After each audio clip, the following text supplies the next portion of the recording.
இங்க பிரச்சனை என்னன்னா நிறைய பேர் இந்த மாதிரி விஷயத்தை வந்து பர்சனலாவோ இல்ல சென்சிட்டிவாவோ எடுத்துக்கிறாங்க.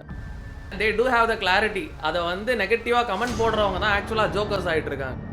நீங்க ஒரு ஆக்டரை பார்த்து எவ்வளவு சிம்பிளா இருக்கிறாருல ஒரு ஆக்டரா இருந்தோம் அப்படின்னு எடுத்துக்கிறீங்க சொல்றீங்க அப்படின்னாலே your subconscious mind has already set a hierarchy அப்படின்னு தான் நான் சொல்லுவேன். விச் என்னை பொறுத்த வரைக்கும் அது தப்பு தான். ஸோ வெல்கம் கைஸ், இது வந்து ஒரு டோட்டலி அன்ரிலேட்டட் வீடியோவாக தான் இருக்க போகுது. நான் வந்து ரொம்ப மாசமாக இந்த மாதிரி ஒரு வீடியோ வந்து பண்ணணும் அப்படின்னு நினச்சிட்டு இருந்தேன். எனக்கு வந்து சில விஷயங்கள் பார்க்கும்போது என்னென்ன தோணுதோ அதை வந்து ஃப்ரீயாக பேசணும் அப்படின்னு ஒரு வீடியோ நான் வந்து பண்ணணும்னு நினச்சிட்டு இருந்தேன். அதை வந்து நிறைய மாதம் கழிச்சு இப்போ தான் சரி ஓகே எக்ஸிக்யூட் பண்ணலாம் அப்படின்றது தான் இந்த வீடியோ. ஸோ இந்த வீடியோவில் நாம எதை பற்றிலாம் பார்க்க போகிறோம் அப்படின்னா, இந்த பாப்புலாரிட்டியை பேஸ் பண்ணி நமக்குள்ள நாமளே ஒரு டிஸ்கிரிமினேஷனை உருவாக்கிக்கிட்டோமோ அப்படின்ற ஒரு தாட் ப்ராசஸ் எனக்கு இருந்துகிட்டே இருந்துச்சு. அது போக சோஷியல் மீடியாவை கரண்ட்டாக என்னோட பெர்ஸ்பெக்டிவ்ல நான் எப்படி பார்க்குறேன் அப்படின்றத பற்றியும் இந்த வீடியோவில் நான் டிஸ்கஸ் பண்ண போகிறேன். ஸோ அதுதான் நீங்கள் இந்த வீடியோவில் பார்க்க போகிறீங்க. Let's get started. மொதல் விஷயம், இந்த சினிமா இண்டஸ்ட்ரியில் இருக்கிறவங்க ஆக்டராக இருக்கட்டும் இல்லை ஆக்ட்ரஸாக இருக்கட்டும், இவங்க எல்லாரையுமே க்ளோரிஃபை பண்ணி பேசுறது, எவ்வளோ கஷ்டப்பட்டு நடிச்சிருக்காங்க, உடம்பை ஏற்றி இறக்கி நடிச்சிருக்காங்க, பயங்கரமாக ஹேண்டில் பண்ணியிருக்காங்க எமோஷனல் சீன்ஸ் எல்லாம், இப்படிங்கிறத வந்து நம்ம வந்து ஒரு மாதிரி சொல்கிறோம் இல்லை, நிறைய பேர் சொல்லி கேள்விப்பட்டிருப்பீங்க. அப்படி நடிச்சிருக்காரு இப்படி நடிச்சிருக்கு, அது அவங்களோட ஜாப், அவங்களோட வேலை தான் அது அப்படின்றத வந்து ஒரு இடத்துல நம்ம மறந்துடுறோமோன்ற ஒரு செல்ஃப் டவுட் எனக்குமே இருக்குது. இதே மாதிரி நிறைய பேருக்கு இருக்கோ அப்படின்ற ஒரு தாட் வந்து எனக்கு வந்துச்சு. ஸோ எந்த மாதிரி இன்னும் தெளிவாக சொல்லணும் அப்படின்னா, இப்போது ஒருத்தர் வந்து ஆட்டோ ஓட்டுறாருன்னா அவருக்கு அன்றைக்கி ஃபுல்லாக ஆட்டோ ஓட்டினா அதுக்கான சம்பளம் கிடைக்கும். அதே மாதிரி தான் ஒரு ஆக்டர் இருக்கும். அவர் அப்படி அந்த கதைக்கு அது தேவைன்னா நடிக்கிறது அவரோட வேலை அது.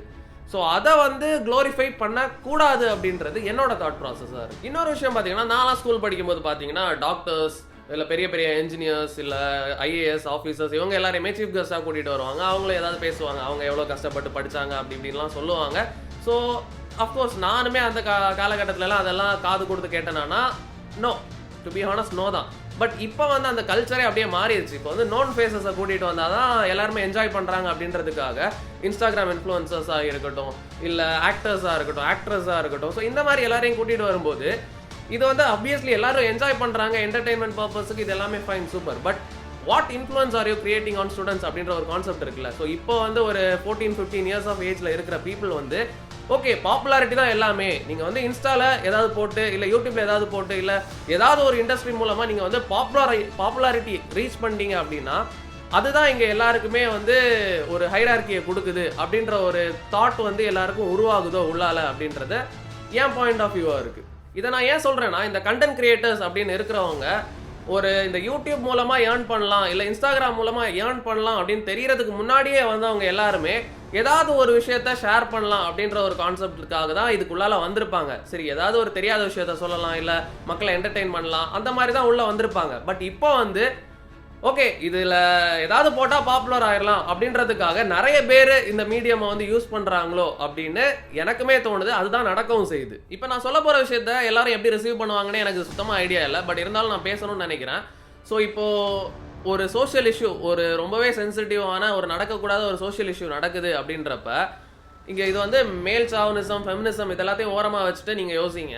ஸோ ஒருத்தங்க வந்து ஒரு ஸ்டோரி போடுறாங்க, all men should be taught of this, parents should educate their sons அப்படின்னு ஒரு காமன் மெசேஜை வந்து ஸ்டோரி போட்டு அப்படியே ஃபயர் போடுறாங்க, இதுதான் நடக்கணும் அப்படின்ற மாதிரி பண்ணுறாங்க. அப்படின்றப்ப சரி ஓகே, எனக்கு அது வந்து ஓகே இது இட்ஸ் அ ராங் திங், அதுக்கு வந்து சப்போர்ட் பண்ணுறாங்க இப்படி அப்படின்றப்போ நான் அதை வந்து எதுவும் பார்க்கல. But when I am opening a profile, அவங்களோட கண்டென்ட் எப்படி இருக்குது அப்படின்னு நான் வந்து சும்மா கோ த்ரூ பண்ணால், இப்போ நீங்கள் இப்படி ஒரு கண்டென்ட்டை பார்க்குறீங்க, my parents are not home, can you please come over அப்படின்னு ஒரு ரீல்ஸ் பண்ணுற ஒருத்தங்க எஜுகேட் யுவர் சன் அப்படின்னு சொல்லிட்டு ஒரு ஸ்டோரி வந்து போடுறதுக்கு என்ன தகுதி இருக்குது அவங்களுக்கு? Equality is educating your children.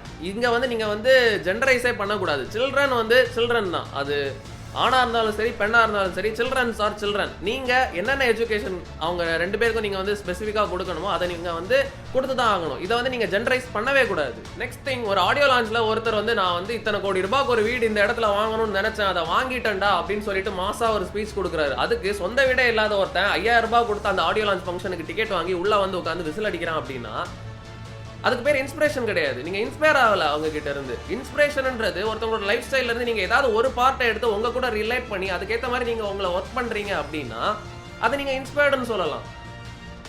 இதுக்கு பேர் என்ன? இப்ப சொன்னது சும்மா சொல்லலங்க, இது ரியாலிட்டி. என்னோட சர்க்கிள்ல இருக்கிறவங்க பண்ண விஷயத்தை தான் நான் சொல்றேன். See, being a fan for someone is not at all wrong. அது உங்களோட விருப்பம். நீங்க யாருக்கு வேணாலும் ஃபேனா இருக்கலாம். அவங்களோட படம் வருதோ இல்ல என்ன வருதோ, அவங்க ஒரு இடத்துக்கு வராங்களோ, நீங்க போகலாம், பார்க்கலாம், நீங்க காசு செலவு பண்ணலாம், அதெல்லாம் மேட்டரே இல்லைங்க. பட் இங்க என்ன பிரச்சனைனா, when that fan is turned into some kind of okay, அவர் தான் எல்லாமே, அவரை தான் நான் வர்ஷிப் பண்றேன்ற ரேஞ்சுக்கு ஒரு மைண்ட் செட் போறது வந்து இட்ஸ் புல்ஷிட். அதே மாதிரி நீங்க இப்போ இன்ஸ்டாகிராம்குள்ள வரீங்க, நிறையவே கிரியேட்டர்ஸ் இருக்காங்க who are known for their hatred comments அப்படின்னு சொல்லலாம். ஸோ ஹானஸ்டா சொல்லணும்னா அவங்க கிரியேட் பண்ற கண்டென்ட் வந்து ஆக்டிங்ன்ற பேர்ல, ஸோ பேசுறதுக்கு எனக்கு தகுதி கிடையாது, எனக்கும் ஆக்டிங்க்கும் சம்மந்தம் இல்லை. பட் இருந்தாலும் ஒரு பார்க்கும்போது அவ்வளோ ஒரு என்கேஜிங்காக இருக்காதுன்னு வச்சுக்கோங்களேன் as acting. But for entertainment purpose அதை வந்து கன்சியூம் பண்ணுறாங்க ஆடியன்ஸ் அப்படின்றப்போ நீங்கள் கமெண்ட்ஸை எடுத்து பார்த்தீங்கன்னா அவ்வளோ ஹேட்ரட் இருக்கும் அவங்களுக்கு. பட் அதுதான் அவங்களோட எப்படி சொல்லலாம், அவங்களோட அந்த வீடியோவோட மெத்தடே அதுதான், அவங்களோட மெத்தடாலஜியே அதுதான். அவங்க they do know what they are doing அப்படின்றது தான் வந்து ஹார்ஷான ட்ரூத்து. அவங்களோட பாப்புலாரிட்டி வந்து அந்த ஹேட்ரடை பேஸ் பண்ணி தான் இருக்கு அப்படின்றதுல அவங்க தெளிவாக இருக்காங்க. ஸோ அவங்க வந்து க்ரோ ஆகுறாங்க அதே கண்டென்ட்டை வச்சு. ஆனால் கமெண்ட் பண்ணுறவங்களுக்கு இது எப்படி இருக்கும் அப்படின்னா, பா இவன்லாம் ஜோக்கர் மாதிரி வீடியோ போடுறானே, இவனை விட நம்ம எந்த விதத்துலையுமே பெட்டர் தான் அப்படின்ற ஒரு இதில் வந்து தன்னை தானே பெரிய இவன்னு நினச்சிட்டு போய் கமெண்ட் போடுவாங்க. பட் வீடியோ போடுறவனுக்கு உண்மையாலுமே தெரியும் அவன் எதனால் வீடியோ போடுறான் அப்படின்றதுக்கு. ஸோ இந்த கரண்ட் சோஷியல் மீடியாவில் நான் வந்து மிஸ் பண்ணுறது பார்த்தீங்கன்னா இந்த கன்ஸ்ட்ரக்டிவ் கிரிட்டிசிசம். ஒரு விஷயம் நல்லா இல்லைன்னா எது நல்லா இல்லை, எதை பெட்டராக பண்ணலான்ற ஒரு கமெண்ட் வரும்ல. ஸோ அந்த கமெண்ட்ஸ் தான் வந்து பார்த்தீங்கன்னா உங்களை வந்து உங்கள் லைஃப்பில் வந்து கொஞ்சம் இம்ப்ரூவ் பண்ணும். ஒரு content creator, actual content creator, popularity எல்லாம் விடுங்க, நான் வந்து ஏதாவது ஒரு இன்ஃபர்மேஷன் பாஸ் பண்ணால் போதும், அது மூலமாக எனக்கு ஏதாவது ஏர்னிங் கிடச்சுன்னா